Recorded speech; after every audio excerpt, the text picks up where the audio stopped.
लेकिन अब पिछले 1 महीने से मैं उनको मैसेज कर रहा हूँ, वो मिलता नहीं है, फ़ोन नहीं उठाता है। मैं आया था मिलने के लिए, वो मिलना नहीं चाहता, मैं क्या करूँ। कौन सा डीएम है? गोमती का डीएम है, तरत चक। अभी इसका कोटेस में है, क्या बोलना आपको? क्या मिलना नहीं चाहता तो मैं क्या करूँ।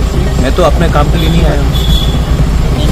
एमपी में और 2-3 जगह में कुछ इश्यूज था, उसके लिए मैं बात करने आया था। मिलना नहीं चाहता, मैं क्या करूँ। चलिए छोड़ दीजिए। DM is a public servant, একটা পাবলিক রিপ্রেজেন্টেটিভ এবং একটা ওয়েল নোন পার্সোনালিটি। আম জনসাধারণের সঙ্গে দেখা না করলেও প্রদ্যুৎ কিশোর দেবম এর আগে রাত্তুকেরা তো না, উনি একটা ওয়েল নোন পার্সোনালিটি এবং উনি একটা জনপ্রতিনিধিও বটে। তো ওনার সঙ্গে ডিএম এর এই আচরণ এটাই প্রমাণ করে যে এই রাজ্যে অফিসার রাজ কায়েম রয়েছে, দুর্বল। অল্প বয়স, এখন হয়তো অভিজ্ঞতা হয়নি, কিন্তু মাথার মধ্যে তার ভূত চেপে গেছে, আমি সাংঘাতিক হয়ে গেছি। সে ব্রিটিশ আমলের আইসিএস অফিসারদের মতো এরা মনে করত এই দেশের সমস্ত নাগরিকরা তাদের বৃত্ত। তাদের সামাজিক মাধ্যমে এমন কিছু পোস্টিং করা হচ্ছে, মন্তব্য করা হচ্ছে যেগুলি স্ববিরোধী এবং এখানে একটা বিভ্রান্তি তৈরি করা এবং উস্কানি দেয়া, বিভাজন তৈরি করা একটা প্রয়াস সম্পূর্ণভাবে করে যাচ্ছেন সিপিআইএম এর মাননীয় বিধায়ক জিতেন চৌধুরী। উনি আমাকে টেলিফোনে বলেছিলেন এই ঘটনা, উনি বলেছেন এটা কমপ্লেন না, আপনাকে জানানোর জন্য। আমি ওনাকে বলেছিলাম আমি আগরতলায় গিয়ে আমি চিফ সেক্রেটারি মহোদয়কে বলবো, বলে বিষয়টা আমাকে জানিয়ে মানে জেনে আমাকে জানায়। তো সেই অনুযায়ী আমি যেদিন এলাম এখানে, সেদিনই আমি চিফ সেক্রেটারি মহোদয়কে ডাকলাম এবং উনি এখন আমাকে এই বিষয়ে অফিসিয়ালি জানাননি কিছু। তো ওরা যখন কালকে আসলো আমি এই কথাটাই বলেছি, আসার পরে আমি বিষয়টা জেনে নিই ভালো করে, তারপরে আমরা নিশ্চয়ই বিষয়টা যাতে কারোর সম্মানে আঘাত না লাগে করার জন্য ওনার রেসিডেন্টে আমরা গিয়েছি, কিন্তু আশ্চর্যজনক উনি দেখা করার ইগনোর করেছে। সেটা নিয়ে আমরা চিফ সেক্রেটারির কাছে আজকে এসেছি এবং জানিয়েছি তাকে সিরিয়াসলি বিবেচনা করার জন্য। কি আশ্বাস দিয়েছে সেক্রেটারি? সেক্রেটারি বলেছে উনি মানে প্রসেসিং চলছে। যে বিষয়টা উনিও দেখছেন, তাহলে কেন এই আন্দোলন? দেখছেন বলতে কি রেজাল্টের কিছু দেখতে পাচ্ছি না, তাই আমরা আমাদের যে ওয়াইটিএফ জব যে অর্গানাইজেশন ওরাই আমাদের মহারাজকে যে অপমানিত হয়েছে মহারাজ, তার জন্য ওরাই ডিসিশন নিচ্ছে এবং ওরাই এই বিষয়টা নিয়ে আগাচ্ছে। Malay yang mana mani the VIP attitude mani the consumsi ini the ill attitude about the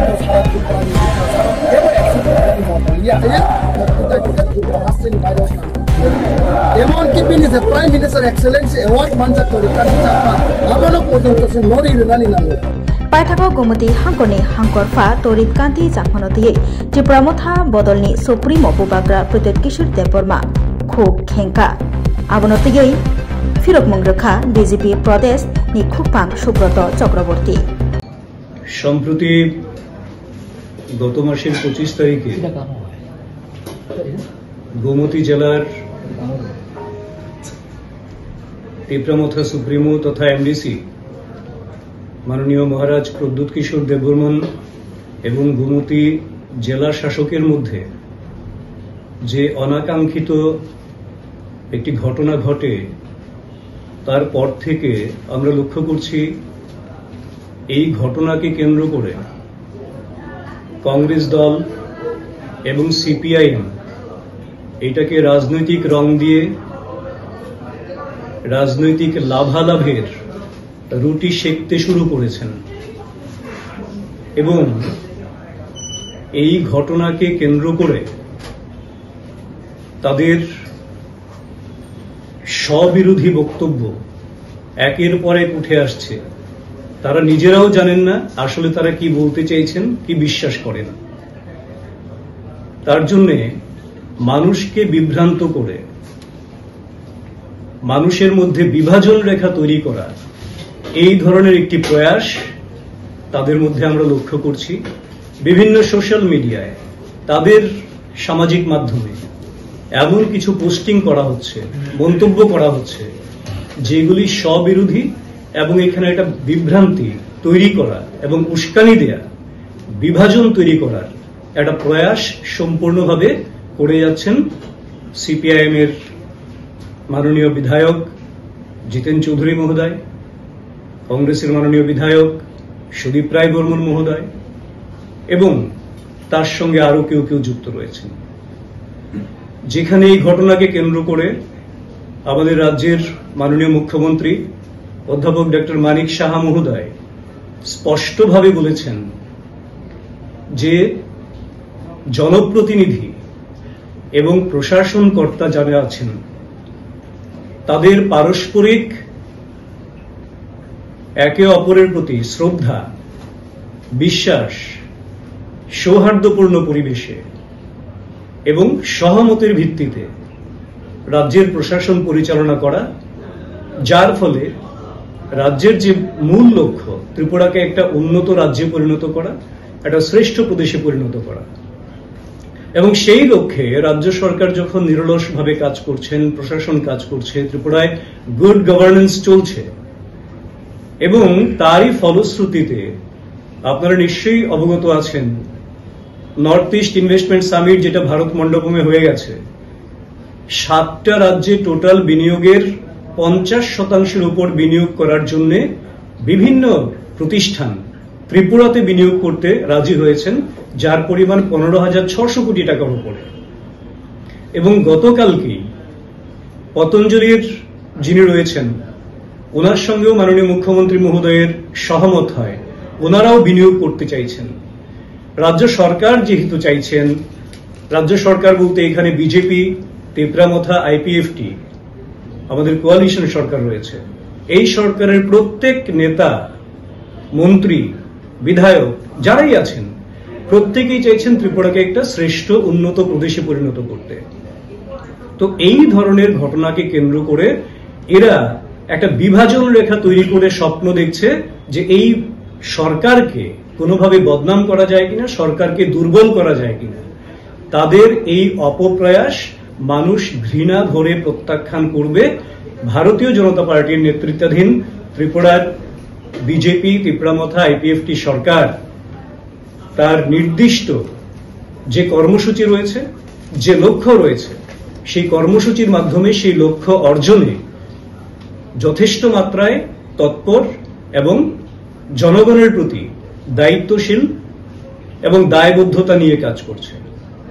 কাজেই আমরা তাদের এই অপপ্রয়াস এর তীব্র ধিক্কার জানাই, নিন্দা জানাই এবং বিশেষ করে কমিউনিটি সেন্টিমেন্ট তৈরি করার জন্য যে সমস্ত পোস্টিং তাদের মধ্যে রয়েছে সামাজিক মাধ্যমে দেখতে পাচ্ছি, সেটা তীব্র আপত্তিকর এবং এইগুলি করে মানুষকে বিভ্রান্ত করে মানুষে মানুষে বিভাজন তৈরি করা, যেটা তারা বরাবর করেছে এতকাল, এখন মানুষ তাদের সেই মুখোশ এবং প্রকৃত মুখ দুটোই বুঝতে পারছে। কারণ ভারতীয় জনতা পার্টির নেতৃত্বে ত্রিপুরায় যে সরকার রয়েছে সেটা সকল অংশের মানুষকে নিয়ে চলার সরকার, সকল ধর্ম, মত, কমিউনিটি সবাইকে সবার উন্নয়নের জন্য দায়বদ্ধতা নিয়ে করা সরকার। মানুষকে আমরা বলবো তাদের সম্পর্কে সচেতন থাকতে, সজাগ থাকতে, বিভ্রান্ত না হতে। এই সচিব বিষয়টা দেখছেন, মুখ্যমন্ত্রী বলেছেন যে তিনিও কথা বলেছেন, তারপরও আন্দোলন এবং আন্দোলনের যে ধরন সেটা নিয়ে শুধু রাজনৈতিক অঙ্গনে না, তার বাইরে থেকে সাধারণ মানুষও ভালোভাবে বিষয়টা নিচ্ছেন। আপনারা দল বিষয়টাকে কিভাবে দেখছেন? দেখুন, একটা বিষয় হচ্ছে, প্রথমত মাননীয় মুখ্যমন্ত্রী নিজেই বলেছেন, আপনি বললেন যে মাননীয় মুখ্য সচিব এই বিষয়টা দেখছেন এবং দেখার পর উনি মাননীয় মুখ্যমন্ত্রীকে জানাবেন সবটা বিষয় আসলে কি হয়েছে, তারপর যা করণীয় সেটা মাননীয় মুখ্যমন্ত্রী মহোদয় করবেন।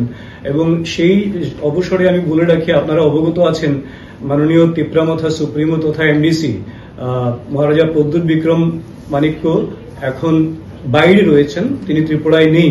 তো উনি এলে আলোচনা হবে, আলোচনার মাধ্যমেই যা হবার সেটা হবে, কারণ আলোচনার টেবিলেই সব সমাধান সূত্র বেরোয়। আর বাকি যেটা আন্দোলন, যে কেউ আন্দোলন করতে পারে, এক একটা ভিন্ন রাজনৈতিক দল, আমাদের শরিক দল ঠিক আছে, আন্দোলন করতে পারে, কিন্তু আমরা অনুরোধ করব, মাননীয় মুখ্যমন্ত্রী যেহেতু দায়িত্ব নিয়েছেন, কাজেই মাননীয় মুখ্যমন্ত্রীর উপর আস্থা বিশ্বাস রেখে আমাদের যৌথ সরকার যে সিদ্ধান্ত নেবে সেটা যৌথ সিদ্ধান্তই হয়। কাজেই মুখ্যমন্ত্রীর উপর আস্থা রাখা সেটাই হচ্ছে সবচেয়ে বড় দায়িত্ব এখন প্রত্যেকটা দলের। দুজন পুলিশ আধিকারিককে ঘটনার পরিপ্রেক্ষিতে ক্লোজ করা হয়েছে। হ্যাঁ, এটা প্রশাসনের মতন করে যেখানে আরো বেশি প্রশাসনকে শক্তিশালী করা দরকার, তার জন্য যখন যা যা প্রয়োজনীয় ব্যবস্থা নেয়ার সেটা প্রশাসন নিজের থেকেই নেবে। তো তারই একটা অংশ এটা।